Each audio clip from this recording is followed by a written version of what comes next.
Graduation की पढ़ाई के बाद गाजा पट्टी का वो लड़का अपने आसपास के नौजवानों को इजराइल के खिलाफ एक हथियारबंद आंदोलन के लिए अपने साथ जोड़ने लगा। उसने गाजा में लड़ाकों का एक बड़ा नेटवर्क तैयार करने में मदद की।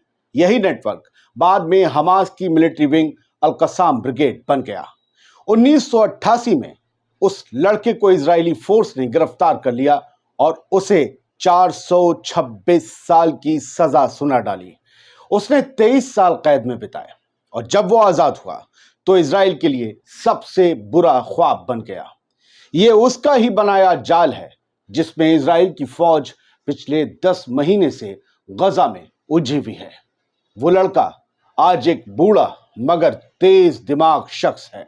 आज 61 साल का है वो और अब वो हमास की सबसे बड़ी कुर्सी यानी हमास के पॉलिटिकल ब्यूरो के चीफ के ओहदे को हासिल कर चुका है और उसका नाम है याह्या सिनवार।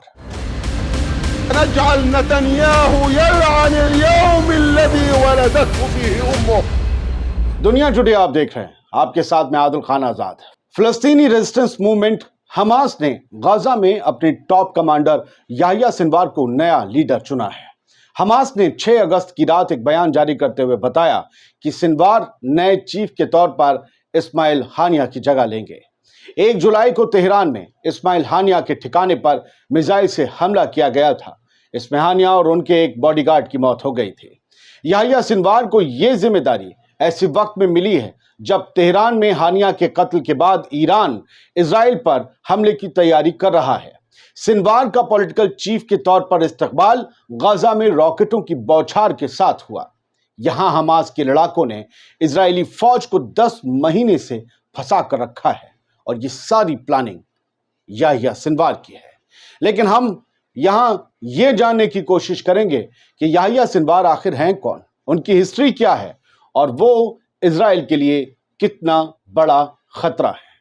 इजराइल पर पिछले साल हुए सबसे बड़े हमले का आर्किटेक्ट याह्या सिनवार को ही माना जाता है। लेकिन क्या आपको पता है कि उस हमले की तारीख का सिनवार की सालगिरह की तारीख से भी ताल्लुक है। दरअसल 7 अक्टूबर को याह्या सिनवार की 60वीं सालगिरह के मौके पर अल-कस्साम ब्रिगेड के लड़ाकों ने इजराइल को दहला दिया था। यानी अल-कस्साम ने कहीं ना कहीं याह्या सिनवार को उनके बर्थडे का तोहफा दिया था। साल 1962 में हल्की सर्द हवाओं का मौसम था। 7 अक्टूबर 1962 को गाजा के खान यूनिस रिफ्यूजी कैंप में एक बच्चे की पैदाइश हुई जिसका नाम याह्या सिनवार रखा गया। सिनवार की शुरुआती जिंदगी दुश्वारियों और परेशानी से भरी थी। उनकी पैदाइश से 14 साल पहले उनकी फैमिली को 1948 में इजरायली फौज ने उनके कस्बे मजदल से बाहर निकाल दिया था। मजदल को बाद में ज़ायनियों ने अशकोल नाम दिया था। सोचिए, किसी का घर छिन जाता है, उसके अंदर कितना बदला भरा होता है, कितना गुस्सा भरा होता है।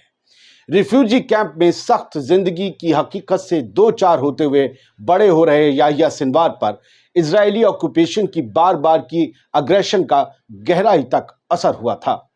इस्लामिक यूनिवर्सिटी ऑफ गाजा में याह्या सिनवार की पढ़ाई लिखाई हुई। उन्होंने अरेबिक स्टडीज में डिग्री हासिल की।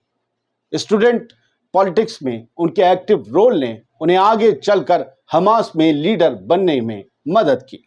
1980 का दशक था। इसकी शुरुआत में गाजा में इस्लामिक यूनिवर्सिटी में इजराइल की मुखालफत में याह्या सिनवार एक्टिव हो गए और इस वजह से इजराइल ने बार बार उन्हें गिरफ्तार किया।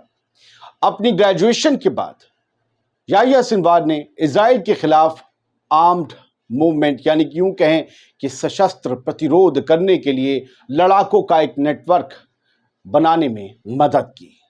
यही गुट, यही नेटवर्क बाद में हमास की मिलिट्री विंग अल-कस्साम ब्रिगेड बन गया। 1987 में शेख अहमद यासीन ने हमास की बुनियाद रखी। इसके फौरन बाद सिनवार इसके लीडर्स में से एक की शक्ल में हमास में शामिल हो गए। अगले ही साल उन्हें इजरायली फोर्स ने गिरफ्तार कर लिया यानी 1988 में, और 4 मामलों में उन्हें उम्र कैद की सजा सुनाई गई या 4 उम्र कैद की सजा सुनाई गई और यह सजा 426 साल की जेल के बराबर थी। लेकिन सिनवार को यह सजा मिली क्यों? कथित तौर पर 2 इजरायली फौजियों اور 4 فلسطینی جاسوسوں کو پکڑنے اور مارنے کا الزام یحییٰ سنوار کے سر پر تھا، اور یہ سزا انہیں انہی معاملوں میں ملی تھی۔ انہوں نے 23 سال اسرائیلی جیل میں بتائے، جہاں انہوں نے ہبرو سیکھی، یہودیوں کی زبان، اور اسرائیلی معاملوں اور ان کی جو گھریلو پالیٹکس تھی اسے جانا، اور وہ اس میں ماہر ہو گئے۔ وہ یہودیوں کو سمجھنے لگے۔ انہیں 2014 میں قیدیوں کی ادلا بدلی کے تحت آزاد کر دیا گیا۔ اس ڈیل میں اسرائیلی فوجی گلاد شالت کی رہائی ہوئی تھی، جسے حماس نے پکڑ لیا تھا۔ شالت کے بارے میں آپ کو بہت کچھ پڑھنے کو مل جائے گا۔ اپنی رہائی کے بعد سنوار تیزی سے پھر سے حماس کے خیمے میں آ گئے۔ سال 2012 میں انہیں حماس کے پولیٹیکل بیورو کے لیے چنا گیا اور انہیں القسام بریگیڈ کے ساتھ کوارڈینیٹ کرنے کا کام سونپا گیا۔ انہوں نے 2014 میں غزہ کے خلاف اسرائیل کے 7 ہفتے والے حملے کے دوران ایک leading political and military role نبھایا۔ اگلے سال امریکہ نے یحییٰ سنوار کو وشیش روپ سے نامت ویشوک آتنکوادی یعنی اسپیشلی ڈیزگنیٹڈ گلوبل ٹیررسٹ کے طور پر لیبل کر دیا۔ 2017 میں یحییٰ سنوار غزہ میں حماس کے چیف بنے۔ غزہ میں چیف ہونا اور پولیٹیکل بیورو کا چیف ہونا الگ ہے۔ وہ ہانیہ کے سکسیسر بنے، اترادھیکاری بنے۔ یہ گدی پہلے ہانیہ کے پاس تھی، کیونکہ ہانیہ کو حماس کے پولیٹیکل بیورو کے چیف کے طور پر چن لیا گیا تھا، لہٰذا اب غزہ میں ان کی جگہ یحییٰ سنوار کو مل گئی۔ ہانیہ کے الٹ سنوار 7 اکتوبر سے ابھی تک چپی سادے ہوئے ہیں، جبکہ اسماعیل ہانیہ ادھر ادھر جا کر اپنی شہادت سے پہلے میٹنگ کرتے تھے، ملتے تھے۔ لیکن 2021 میں ایک نیوز چینل کے ساتھ انٹرویو میں یحییٰ سنوار نے کہا تھا کہ حالانکہ فلسطینی جانتے ہیں کہ اگر جنگ ہوئی تو اس کی بھاری قیمت چکانی پڑے گی، لیکن وہ سفید جھنڈا نہیں لہرائیں گے۔ انہوں نے کہا تھا کہ لمبے وقت تک ہم نے امن کے ذریعے اور ریسٹنس کے ذریعے کوشش کی۔